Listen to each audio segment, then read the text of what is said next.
मां मेरी विधवा हो गई है। आज परशुराम जी का क्रोध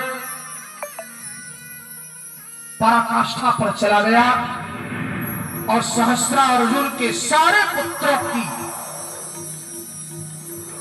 नगर समेत परशुराम जी ने हत्या कर दिया। बोल परशुराम भगवान की। परशुराम भगवान ने सारे लोगों की हत्या किया। परशुराम भगवान कैसे क्रोध को सह सकते हैं प्रेमियों? जिस बाप के लिए, जिस पिता जमदग्नि के लिए एक आदेश पर, केवल एक आदेश पर माँ रेणुका पानी भरने के लिए गई, थोड़ा विलंब हुआ,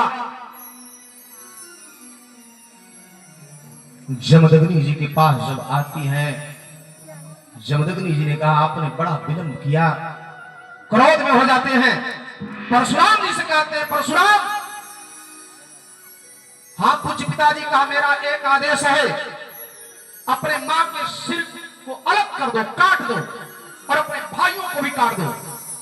परशुराम ने अपने परशु से तुरंत 1 सेकंड की देर नहीं लगी, पिता की आज्ञा सुनते ही मां के सिर को काट दिए और अपने भाइयों के सिर को काट दिए।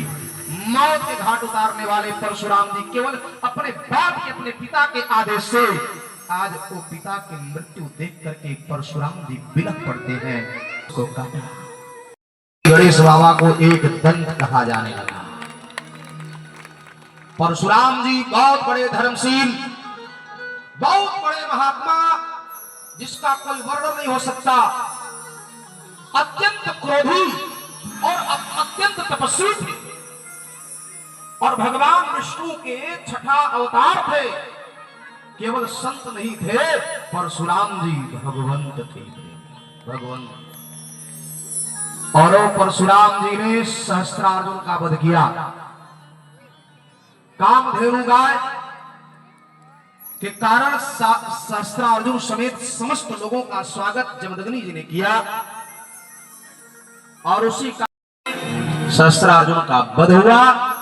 सहस्त्रार्जुन का परशुराम जी ने जब वध कर दिया, जमदग्नि जी महाराज परशुराम जी से कहते हैं बाबू परशुराम, तूने एक गलत कार्य किया,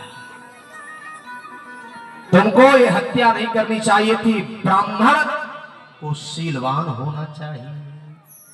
ब्राह्मण में 9 गुण होता है, ऋजो तपस्वी संतुष्टो क्षमाशीलो जितेन्द्रिय दाता सुर दयालुश्च ब्राह्मणो नवविर्गुणः।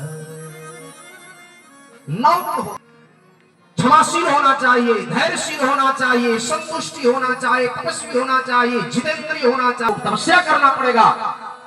और जैसी तपस्या करने के लिए परशुराम जी चले गए, सहस्त्रार्जुन के पुत्रों ने आक्रमण कर दिया। और जब जमदग्नि बड़े ही शत्रुता से आश्रम में जितने साधु थे सबको काटने लगते हैं, सबको मारने लगते हैं, हत्या करने लगते हैं। अंत में जमदग्नि जी से युद्ध होता है। युद्ध होते होते अंत में जमदग्नि जी का तलवार